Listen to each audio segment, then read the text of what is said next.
ನಮಸ್ಕಾರ ಎಲ್ರಿಗೂ, welcome to my channel. ಇವತ್ತು ನಾವು ಈಸಿಯಾಗಿ ಮತ್ತು ಡಿಫ್ರೆಂಟಾಗಿ ಕ್ಯಾಪ್ಸಿಕಮ್ ಕರ್ರಿ ಯಾವ ಥರ ಮಾಡ್ದಂತ ತೋರಿಸ್ಕೊಡ್ತಾ ಇದ್ದೀನಿ. ಸೊ ನಾನು ಮೊದಲಿಗೆ ಇಲ್ಲಿ ಒಂದು ಬಾಣಲೆಗೆ ಒಂದು 2-3 ಸ್ಪೂನಷ್ಟು ಶೇಂಗಾ ತೊಗೊಂಡಿದ್ದೀನಿ.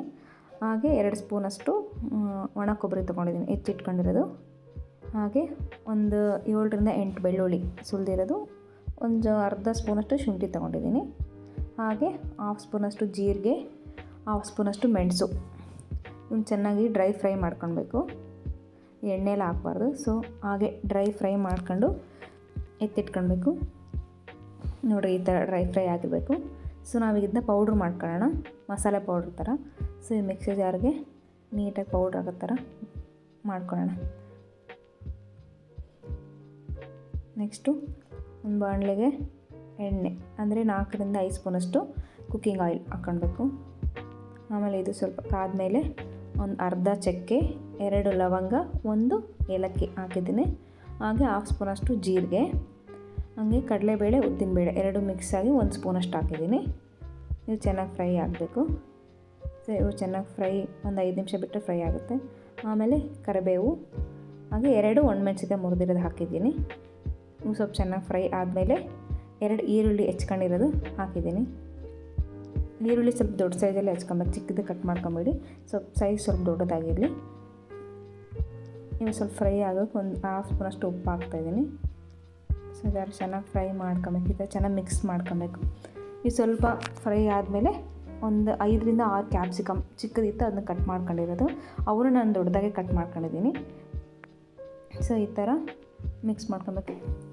ಇವು ಸ್ವಲ್ಪ ಚೆನ್ನಾಗಿ ಫ್ರೈ ಆದಮೇಲೆ ಒಂದು 2-3 ನಿಮಿಷ ಫ್ರೈ ಆದಮೇಲೆ ಒಂದು ದೊಡ್ಡ ಟೊಮೊಟೊನ ಹೆಚ್ಕೊಂಡಿರೋದು, ಸಣ್ಣದಾಗಿ ಹೆಚ್ಕೊಂಡಿದ್ದೀನಿ. ಸೊ ಸಣ್ಣದಾಗಿ ಹೆಚ್ಚಿ ಹಾಕಿದ್ದೀನಿ. ಆಮೇಲೆ 1/2 ಸ್ಪೂನಷ್ಟು ಅರಿಶಿನ ಹಾಕ್ತಾಯಿದ್ದೀನಿ. ಆಮೇಲೆ 2-3 ಸ್ಪೂನಷ್ಟು ಚಿಲ್ಲಿ ಪೌಡ್ರು, ಅಂದರೆ ಖಾರದ ಪುಡಿ ಹಾಕ್ತಾಯಿದ್ದೀನಿ. ಸೊ ಇವಾಗ ಚೆನ್ನಾಗಿ ಮಿಕ್ಸ್ ಮಾಡ್ಕೊಳ್ಬೇಕು.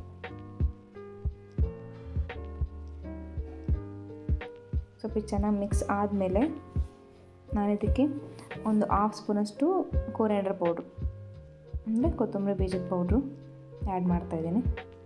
ಹಾಗೆ ಒಂದು 1/2 ಸ್ಪೂನಷ್ಟು ಗರಂ ಮಸಾಲ, ಇದಷ್ಟು ಆ್ಯಡ್ ಮಾಡಿದ್ಮೇಲೆ ಚೆನ್ನಾಗಿದೆಲ್ಲ ಮಿಕ್ಸ್ ಆಗೋ ಥರ ನೀಟಾಗಿ ಕಲಿಸ್ಬಿಟ್ಟು ಒಂದು 3-4 ನಿಮಿಷಷ್ಟು ಚೆನ್ನಾಗಿ ಕುದಿಯೋಕ್ಕೆ ಬಿಡೋಣ. ಸೊ ಇದು ಒಂದು ಕುದಿದೆ ಈ ಥರ. ಸೊ ಫಸ್ಟ್ ನಾವು ಮಸಾಲ ಪುಡಿ ರೆಡಿ ಮಾಡ್ಕೊಂಡಿದ್ವಲ್ಲ ಫಸ್ಟಿಗೆ, ಸೊ ಅದಕ್ಕೆ ನಾನು ನೀರು ಮಿಕ್ಸ್ ಮಾಡ್ಕೊಂಡಿದ್ದೀನಿ. ಅದು ಸ್ವಲ್ಪ ಮಸಾಲ ಥರ ರೆಡಿಯಾಗಿದೆ. ಅದನ್ನು ಇವಾಗ ಇದಕ್ಕೆ ಹಾಕ್ತಾಯಿದ್ದೀನಿ ನೋಡಿ. ಸೊ ಗಟ್ಟಿಯಾದರೆ ಒಂಚೂರು ನೀರು ಆ್ಯಡ್ ಮಾಡಿರಿ, ಚೆನ್ನಾಗಿರುತ್ತೆ. ಈ ಥರ ಸ್ವಲ್ಪ ಇವಾಗ ಇದು ಫ್ರೈ ಆಗಿಬಿಡೋಣ. ಸ್ವಲ್ಪ ಈ ಥರ ಬಾಯ್ಲ್ ಬರಬೇಕು. ಈ ಥರ ಬಾಯ್ಲ್ ಬಂದಾದಮೇಲೆ ನೋಡಿರಿ, ಈ ಥರ ಚೆನ್ನಾಗಿ ಕುದ್ದಿರುತ್ತೆ. ಈ ಥರ ಕುದ್ದಾದಮೇಲೆ ಸ್ಮೆಲ್ ತುಂಬ ಚೆನ್ನಾಗಿ ಬರ್ತಿದೆ. ನೀವು ಮನೇಲಿ ಟ್ರೈ ಮಾಡಿರಿ, ಚೆನ್ನಾಗಿದೆ. ಅಂದರೆ ಇದು ಬೇರೆ ಥರನೇ ಮಾಡ್ತಿದ್ದೀನಿ capsicum curry. So dhaba style ಮಾಡ್ತಾರಲ್ವ, ಡಾಬಾದಲ್ಲಿ ಆ ಥರ. ಸೊ ಇದಕ್ಕೆ ಲಾಸ್ಟಿಗೆ ನಾವೇನು ಆ್ಯಡ್ ಮಾಡಬೇಕಂದ್ರೆ ನಿಂಬೆಹಣ್ಣು ಆ್ಯಡ್ ಮಾಡಬೇಕು. ನಿಂಬೆಹಣ್ಣು ಆ್ಯಡ್ ಮಾಡಿದೆ ಲಾಸ್ಟಲ್ಲಿ, ಟೇಸ್ಟ್ ಒಂಥರ ತುಂಬ ಚೆನ್ನಾಗಿರುತ್ತೆ. ನೀವು ಟ್ರೈ ಮಾಡಿ ನೋಡಿದ್ರೆ ನಿಮಗೆ ಗೊತ್ತಾಗುತ್ತೆ ಅವಾಗ. ಸೊ ನಮ್ಮ ಕ್ಯಾಪ್ಸಿಕಮ್ ಕರಿ ರೆಡಿ ಆಯಿತು. ಪ್ಲೀಸ್ ನೀವು ಮನೇಲಿ ಒಂದ್ಸರಿ ಟ್ರೈ ಮಾಡಿ. Thank you for watching. Please subscribe my channel.